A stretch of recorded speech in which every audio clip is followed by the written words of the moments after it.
ሰላም ጤና ይስጥልን ክቡራትና ክቡራን የኢትዮስ ሚዲያ ቤተሰቦች እንደምን አላችሁ? የሰኔ 19 2018 ዓ.ም ሰበር ዜናዎችን ይዘን ቀርበናል። በቅድሚያ አርዕስተ ዜና።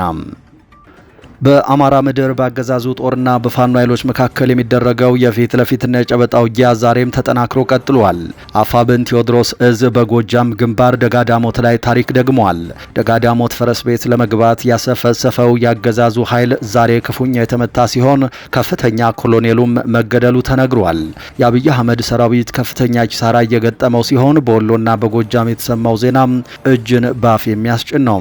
ደጋዳሞት የተለመደውን ታሪክ ሰርቷል።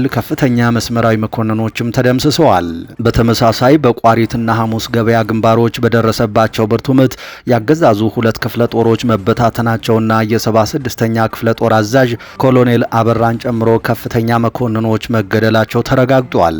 8ኛ ቀኑ ላይ በደረሰው እልህ አስጨራሽ አውደ ውጊያ ዛሬ ላይ በፋኖ ኃይሎች በተወሰደ መብረቃዊ የማጥቃት እርምጃ ያገዛዙ የምስራቅ እዝ ኮሮች የሆኑት 79ኛና 76ኛ ክፍለ ጦር መበታተናቸው ተነግሯል።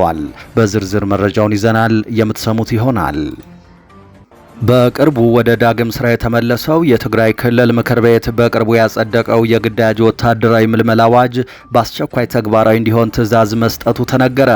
የምክር ቤቱ አፈጉባኤ መሆናቸው የተነገረላቸው ወይዘሮ ምህረት ሀጎስ ለክልሉ ፍትህ ቢሮ በጻፉት ደብዳቤ አዋጁ በመደበኛነት በክልሉ ነጋሪት ጋዜጣ ታትሞ እስኪወጣ ድረስም የክልሉ የፍትህ አካላት በጊዜያዊነት እየሰሩበት እንዲቆዩ ማዘዛቸው ተረጋግጧል። ይህንን የግዳጅ ምልመላ አዋጅ በበላይነት ለማስፈጸምም ዶክተር ደብረጽዮን ገብረ ሚካኤል የሚመሩት አዲስ ማዕከላዊ የጸጥታ እዝ መቋቋሙ የጉዳዩን አሳሳቢነት ይበልጥ አጉልቶታል። ይህ በእንዲህ እንዳለ በትግራይ ክልል እየተባባሰ የመጣውን የፖለቲካ ውጥረት ለማርገብና ዳግም ጦርነት እንዳይቀሰቀስ ለማድረግ የአሜሪካ አምባሳደር ኤርቪን ማሲንጋ ለዛሬ አርብ ሰኔ 19 ይዘውት የነበረው የጉዞ ቀጠሮ ሳይሳካ ቀርቷል። በዝርዝር መረጃውን ይዘናል፣ ተሰሙታላችሁ። በኢትዮጵያ ኤሌክትሪክ አገልግሎት መብራት ኃይል በኩል በቅርቡ በነዋሪዎች ላይ እየተጣለ ያለው አላግባብ የተጋነነ የኤሌክትሪክ ፍጆታ ክፍያና የቢሮክራሲ እንግልት ከፍተኛ ቅሬታን እያስነሳ ይገኛል። ለ8ና 9 ዓመታት ያህል በመኖሪያ ቤታቸው ከ600 እስከ 700 ብር ብቻ መደበኛ የኤሌክትሪክ ፍጆታ ይከፍሉ የነበሩ ነዋሪዎች አሁን በድንገት ቤታቸው ለቢሮ ወይም ለንግድ አገልግሎት የሚውል ነው በሚል የተሳሳተ ምደባ እስከ 35 ሺህ ብር እንዲከፍሉ እየተገደዱ መሆኑ ተጋልጧል። ይህንን የተመለከተ ከፍተኛ የተባለ ሮሮና ተቃውሞም ተሰምቷል። በዝርዝር ሰሙታላችሁ። በደቡብ አፍሪካ ስደተኞች እንዲወጡ የተቀመጠው ቀነ ገደብ መቃረቡን ተከትሎ የኢትዮጵያ ኤምባሲ ዜጎች እንዲጠነቀቁ አሳሰበ። የደቡብ አፍሪካ ጸረ ስደተኞች እንቅስቃሴ መሪዎች ስደተኞች ከሀገሪቱ እንዲወጡ ያስቀመጡት ቀነ ገደብ መቃረቡን ተከትሎ በፕሪቶሪያ የሚገኘው የኢትዮጵያ ኤምባሲ ኢትዮጵያውያን ስደተኞች ጥንቃቄ እንዲያደርጉ አሳስበዋል። ደቡብ አፍሪካ ውስጥ የሚገኙ ስደተኞች እስከሚቀጥለው ሳምንት ማክሰኞ ሰኔ 23 2018 ለቃችሁ ውጡ የሚል ቀጭን ትዕዛዝ ተሰጥቷቸዋል። በዝርዝር ተሰሙታላችሁ። ክቡራትና ክቡራን ከኛ ጋር ከቆያችሁ እነዚህንና ሌሎችን መረጃዎች ከዚህ ቀጥለን በዝርዝርና በትንታኔ ወደ እናንተ እናደርሳለን። ለኢትዮስ ሚዲያ አዲስ ከሆናችሁና በየቀኑ የምንለቃቸው መረጃዎች በፍጥነት እንዲደርሷችሁ ቻናሉን ሰብስክራይብ ማድረጋችሁን እርግጠኛ ሁኑ። አሁን በቀጥታ ወደ ዝርዝር መረጃው።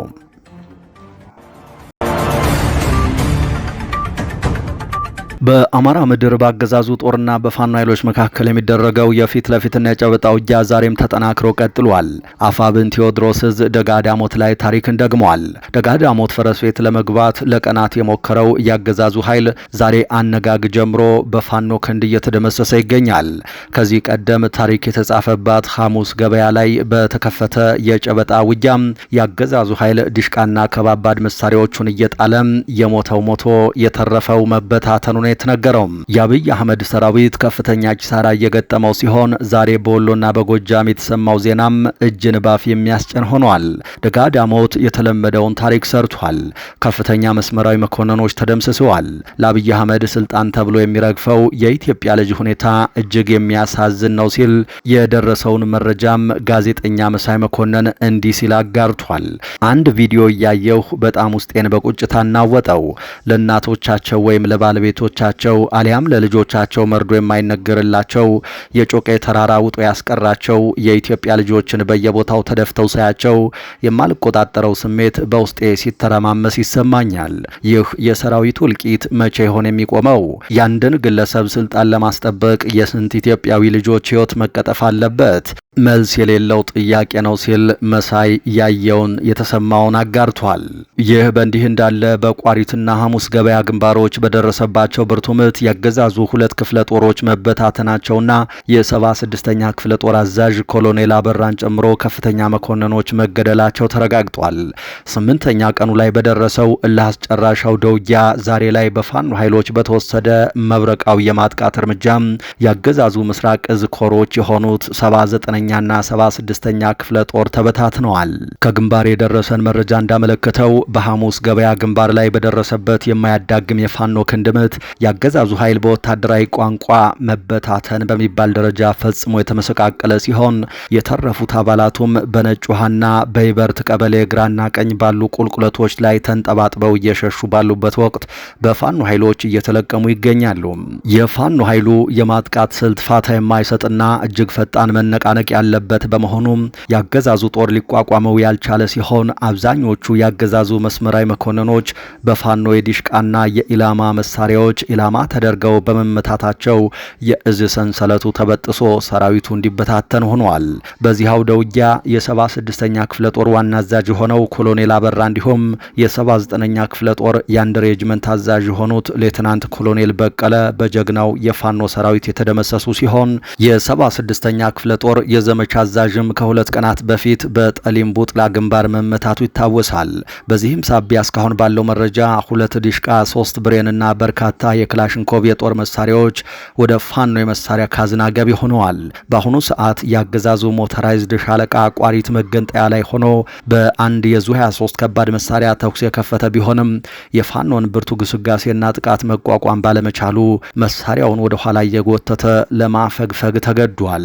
በዚህ ታሪካዊ የሐሙስ ገበያ ግንባር ውጊያ ላይ የፋኖ ኃይሎች ከፍተኛ ወታደራዊ ቅንጅት ያሳዩ ሲሆን የደጋ ዳሞት ሻለቃ ትናንት ምሽት ወደ ግንባር የገባው የ206ኛ ኮር 24ኛ ክፍለ ጦር የቃኝና መሐንዲስ ሻለቃ እንዲሁም የወረዳው የጎበዝ አለቃ ጦር በጋራ ሆነው አገዛዙን ሲቀጠቅጡ ውለዋል። የአገዛዙን እንቅስቃሴ ሙሉ ለሙሉ ለመገደብና የማምለጫ መንገዶችን ለመዝጋት በተሰራው ስልታዊ ስራ የ201ኛ ኮር 54ኛ ክፍለ ጦር ባረፋ በኩል ያለውን መውጫ ቀዳዳ ያጠረ ሲሆን የደንበጫ ክብር ተመስገን ሻለቃ ደግሞ አገዛዙ ወደ ደንበጫ አቅጣጫ እንዳይንቀሳቀስ መንገዶችን ዘግቶ በመያዝ በውጊያው ላይ የላቀ ተጋድሎ እያደረጉ ይገኛል።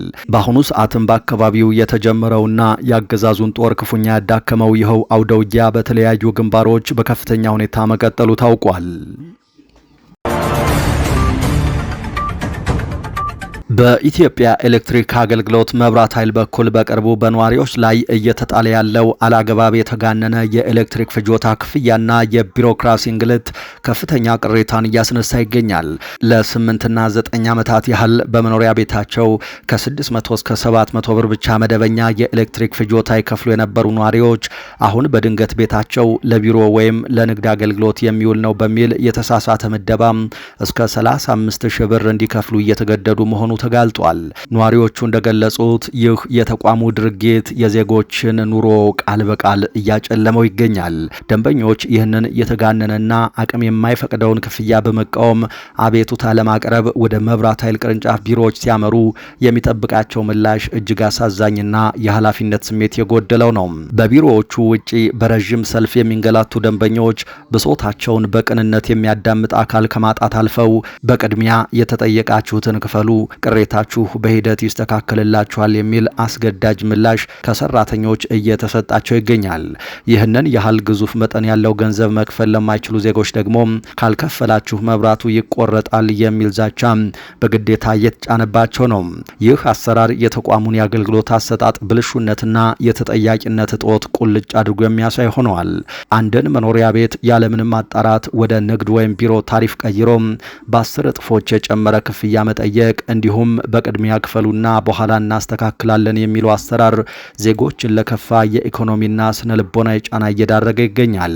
የሚመለከታቸው ያገዛዙ አካላት በዚህ ህዝብን እያስመረረ ባለው የመብራት ኃይል አሰራር ላይ በአስቸኳይ ጣልቃ ገብተው ማስተካከያ ካላደረጉም ችግሩ የኗሪውን የዕለት ተዕለት ህይወት ከማናጋት ባለፈም በአገዛዙ ተቋማት ላይ ያለው አመኔታ ከዚህ በፊት ከነበረውና በባሰ ሁኔታ በእጅጉ እንደሚሸረሽረው የጉዳዩ ታዛቢዎች አስጠንቅቀዋል።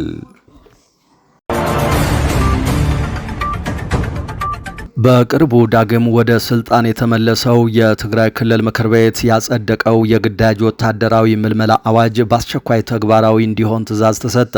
የምክር ቤቱ አፈ ጉባኤ መሆናቸው የተነገረላቸው ወይዘሮ ምህረት ሀጎስ ለክልሉ ፍትህ ቢሮ በጻፉት ደብዳቤ አዋጁ በመደበኛነት በክልሉ ነጋሪት ጋዜጣ ታትሞ እስኪወጣ ድረስ የክልሉ የፍትህ አካላት በጊዜያዊነት እየሰሩበት እንዲቆዩ ማዘዛቸውን ለማረጋገጥ ተችሏል። ይህንን የግዳጅ ምልመላ አዋጅ በበላይነት ለማስፈጸምም ዶክተር ደብረጽዮን ገብረ ሚካኤል የሚመሩት አዲስ ማዕከላዊ የጸጥታ እዝ መቋቋሙ የጉዳዩን አሳሳቢነት ይበልጥ አጉልቶታል። ይህ በእንዲህ እንዳለ በትግራይ ክልል እየተባባሰ የመጣውን ውጥረት ለማርገብና ዳግም ጦርነት እንዳይቀሰቀስ ለማድረግ የአሜሪካ አምባሳደር ኤርቪን ማሲንጋ ለዛሬ አርብ ሰኔ 19 ይዘውት የነበረው የጉዞ ቀጠሮ ሳይሳካ ቀርቷል። ለዚህ ውይይት መሰረዝ ዋነኛ ምክንያቶች የተባሉትም የፌዴራሉ አገዛዝ ሁሉም ዲፕሎማቶች ያለ ቅድመ ማሳወቂያ ወደ ክልሎች እንዳይጓዙ የሚያዘው የውጭ ጉዳይ መመሪያና በህወሓት አመራሮች በኩል የቀረበው የውክልና እንዲሁም የእውቅና ጥያቄ መሆናቸው ተነግሯል። አምባሳደሩ የውጭ ጉዳይ ሚኒስቴርን መመሪያ መሰረት በማድረግ ጀነራል ታደሰ ወረደን እንደ ጊዜያዊ አስተዳደር ፕሬዝዳንት እንዲሁም ዶክተር ደብረጽዮን ገብረ ሚካኤልን ደግሞ እንደ ህወሓት ሊቀመንበር ለማነጋገር አቅደው ነበር። ነገር ግን በአሁኑ ወቅት የክልሉን አስተዳደር የተቆጣጠረው በዶክተር ደብረጽዮን ገብረ ሚካኤል የሚመራው ህወሓት አምባሳደሩ ከእርሱ ጋር እንደ ህወሓት ሊቀመንበር ሳይሆን እንደ ክልሉ መንግስት እንዲነጋገሩ በመፈለጉና ከጀነራል ታደሰ ጋር የሚደረገውን ግንኙነት ባለመፍቀዱ ጉዞው ሊሰረዝ ችሏል ተብሏል። ምንም እንኳን የዛሬው ቀጠሮ ሳይሳካ ቢቀርም አምባሳደሩ ውጥረቱን ለማርገብ የሚያደርጉትን የውይይት ሙከራ በቀጣይ ማጠናከር እቀጥላለሁ ማለታቸው ተሰምቷል።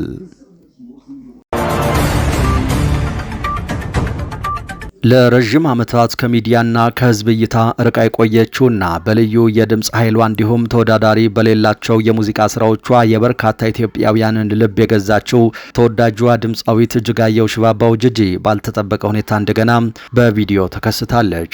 ዝነኛዋ ዘማሪት ሶፊያ ሽባባው በይፋዊ የፌስቡክ ገጿ ላይ ባጋራችው በዚህ አጭር የቪዲዮ ምስል ላይ ጂጂ በተፈጥሮ በተከበበ በለመለመ አረንጓዴ መስክ ውስጥ ሆና አንተን ያመነ ሁሉ ዳነ የሚለውን መንፈሳዊ መዝሙር በከፍተኛ ስሜትና በተለመደው ማራኪ ድምጿ ስትዘምር ትታያለች።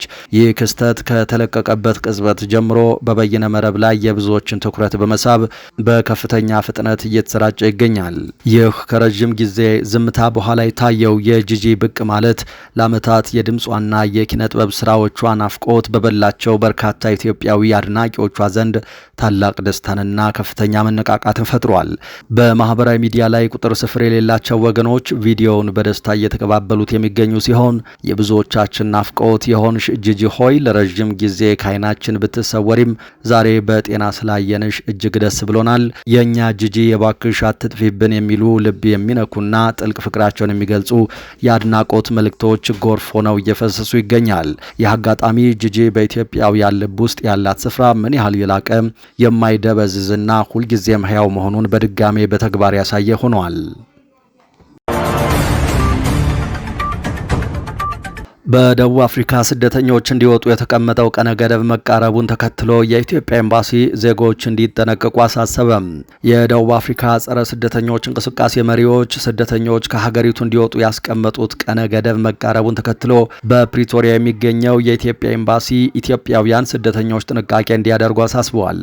ደቡብ አፍሪካ ውስጥ የሚገኙ ስደተኞች እስከሚቀጥለው ሳምንት ማክሰኞ ሰኔ 23 2018 ዓ.ም ባለው ጊዜ ውስጥ ሀገሪቱን ለቀው እንዲወጡ በጸረ ስደተኞች የስደተኞች እንቅስቃሴ መሪዎች ቀነ ገደብ መቀመጡ ይታወሳል።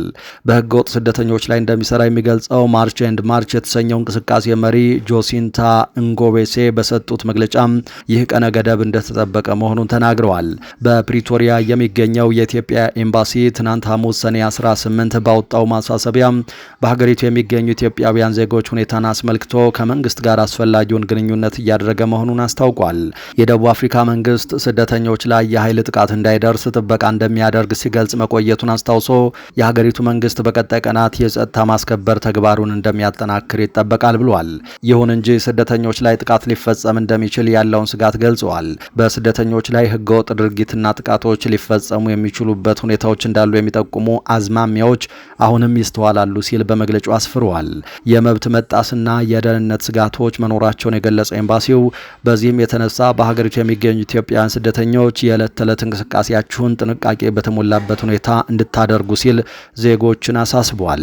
በየአካባቢያቸው ከሚገኙ የመንግስት አካላትና የኮሚኒቲ አደረጃጀቶች ጋር የቅርብ ግንኙነት እንዲያደርጉም መክሯል። ከእነዚህ አካላት ጋር መረጃ በመለዋወጥ ከወዲሁ አስፈላጊውን ጥንቃቄ እንድታደርጉ ኤምባሲው ማሳሰቢያ ያቀርባል ሲልም አስጠንቅቋል። የተወደዳችሁ የኢትዮስ ሚዲያ ቤተሰቦች ለዚህ ሰዓት የያዝናቸው አዳዲስ መረጃዎች እነዚህ ነበሩ። ከቆይታ በኋላ ሌሎች መረጃዎችን ይዘን ድጋሚ እንመጣለን። እስከዛው በያላችሁበት ሰላም ጊዜ ተመኘን።